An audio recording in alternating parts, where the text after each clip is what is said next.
Rebonjour et bienvenue dans cette dernière partie sur notre vidéo comportant le routage, sur le routage dynamique, plus précisément avec le routeur RIP, okay, le protocole RIP autant pour moi. Dans la dernière vidéo, nous avons configuré notre protocole RIP et dans cette dernière partie, nous allons passer maintenant aux différents tests. Bon, sans plus tarder, je vais démarrer notre poste client.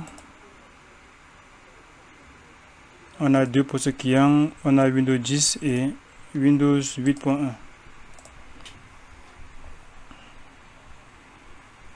On patiente un peu pendant que ces deux PC démarrent. J'aime travailler avec GNS3 parce que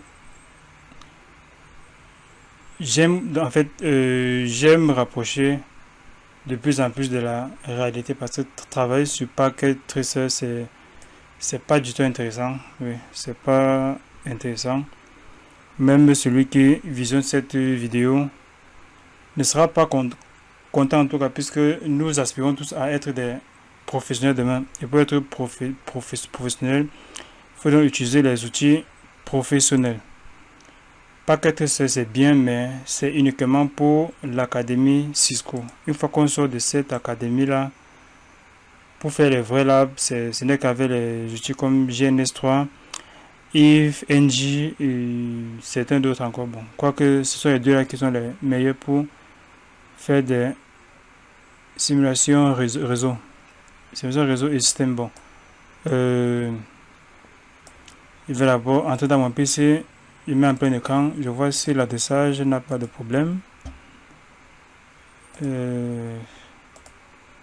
Bon, l'adressage ça va pour notre Windows 8.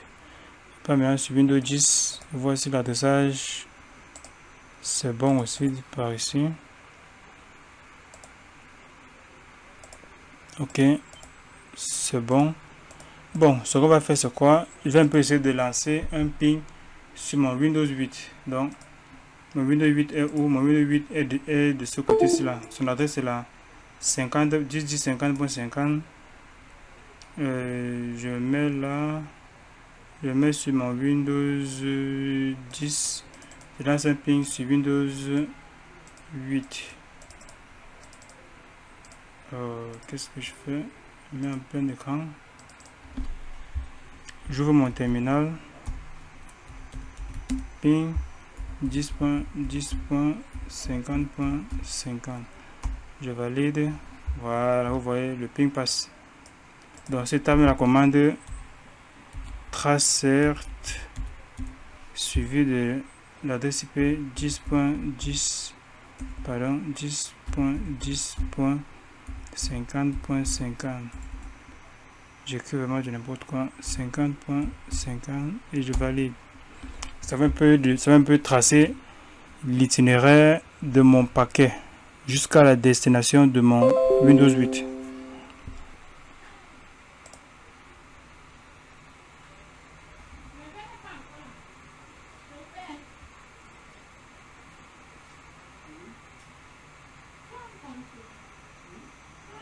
Ok, vous voyez, il passe d'abord par... C'est un peu de voir si je peux réduire ça.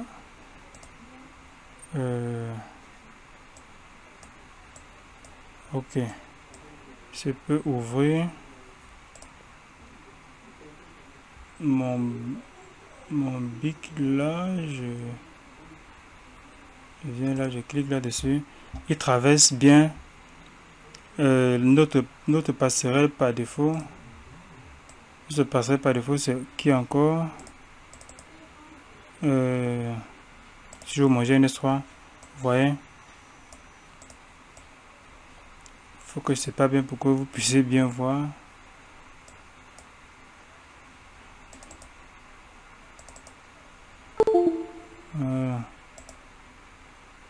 Ok. Vous voyez? Vous voyez ici là, il commence d'abord par traverser sa passerelle qui est là. Vous voyez, sa passerelle c'est là 10, 10, 20 points. Pardon, sa passerelle c'est là, je confonds même. Sa passerelle est là c'est la 10.10.254. C'est là qu'il a traversé là. Il a traversé sa passerelle. Puis il arrive maintenant sur 10.10.20.2. La 20.2 c'est où? Voici le réseau 20. Et la 2 c'est où? Il traverse maintenant aussi cette nouvelle passerelle qui est dans R1. Après, il passe vers 30.2. La 30.2, voici la 30.2 là. Il traverse aussi ce réseau-ci. Il coche aussi. Il traverse aussi maintenant. Après ça, il passe vers 40.2. 40.2 c'est où? Voici le réseau 40. La 2 c'est là. Donc, il le traverse. Maintenant, il arrive où? Sur notre poste client qui est ici. Nous voyons bien que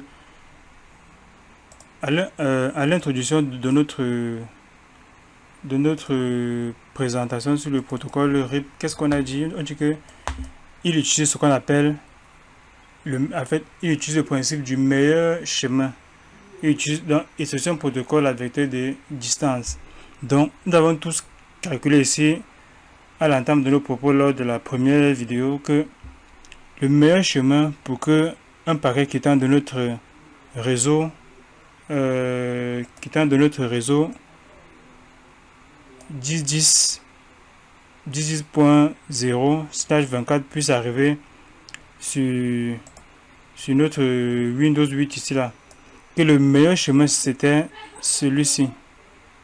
C'est ça le meilleur chemin parce que le nombre de sauts aussi est réduit, donc il traverse moins de routeurs par rapport à ce chemin-ci. Par rapport à ce chemin, vous voyez. Donc, sur notre premier chemin ici, il traverse 4 sauts, alors que il traverse 3 sauts, alors que sur notre deuxième chemin, il traverse 4 sauts. D'accord? Bon, pour mieux voir ceci, là, on va un peu utiliser notre Wireshark. C'est juste un outil qui permet de capturer le paquet, et pour ce faire, nous avons fait un clic droit sur ce lien-ci. D'accord? On passe sur Start Capture. On passe sur OK.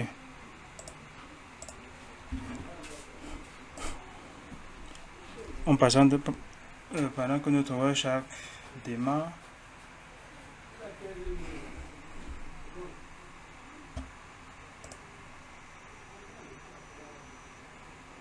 Ok, vous voyez. Je vais encore me mettre sur mon poste Windows 10. Je vais encore lancer une requête ping. Ok. Voilà. Vous voyez, ça a généré beaucoup de paquets. Ok, bon, vous voyez que la source du paquet c'est quoi? C'est la 10.10 qui est juste l'adresse IP de notre poste client.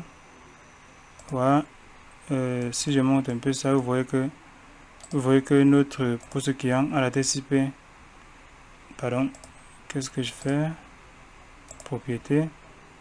Donc l'adresse IP de notre poste client c'est la 10.10. Ok.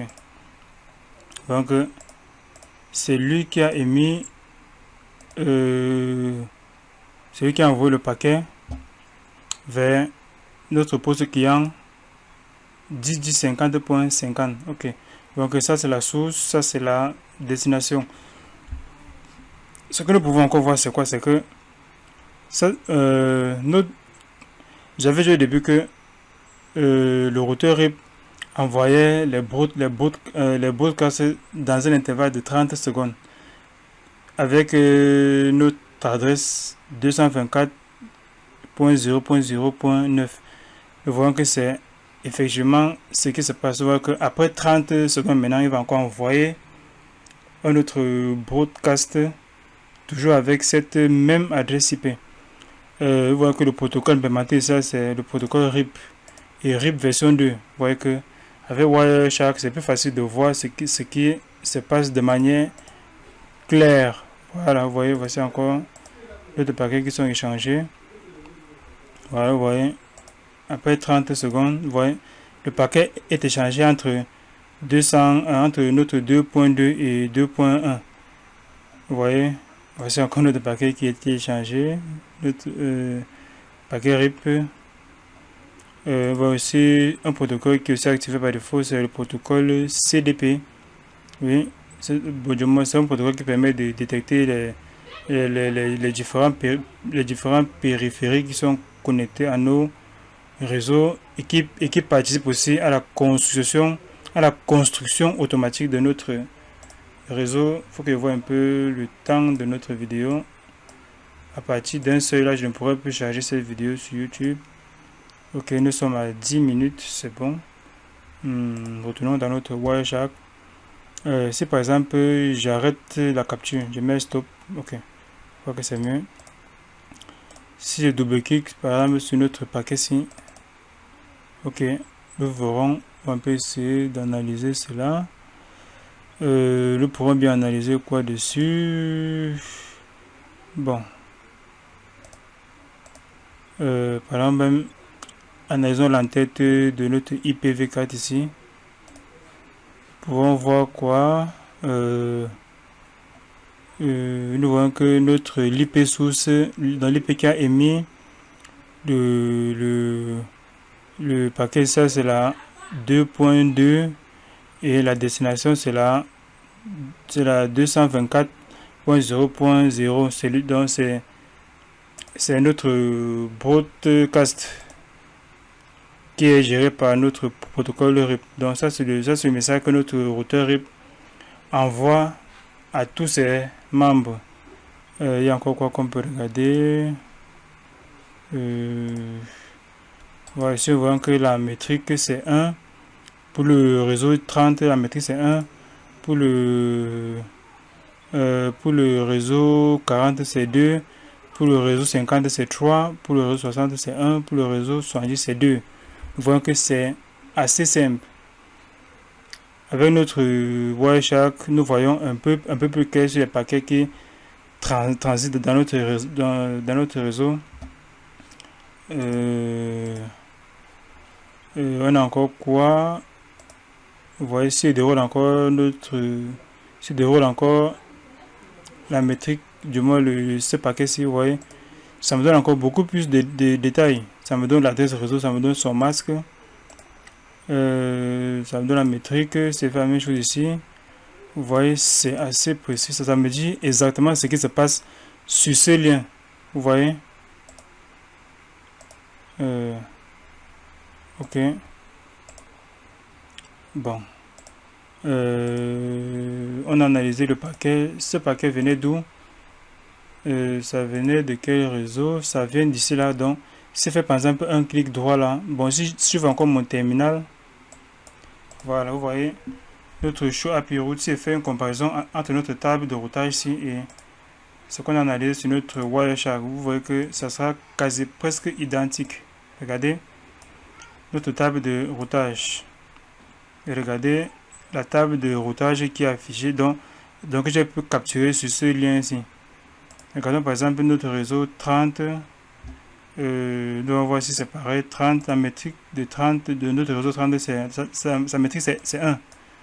Le réseau 40, nous voyons que la métrique de 40 c'est 2. Exactement. Le réseau 50, la métrique c'est 3. Ici la métrique c'est vraiment 3. Vous voyez que notre outil est très important parce que ça nous permet de voir plus clair sur ce qui se passe dans notre réseau. Bon, j'espère que la vidéo a vraiment été bénéfique pour vous. On a fait le tour sur le protocole RIP. Donc dans la prochaine vidéo, on essaiera d'aller quand même un peu plus loin. J'espère qu'on est d'accord. Nous allons maintenant essayer de propager maintenant une route statique dans notre réseau pour partager la connexion internet dans notre réseau LAN, du moins dans nos deux réseaux LAN que nous avons dans notre topologie. Merci de m'avoir suivi et rendez-vous dans la prochaine vidéo. Merci.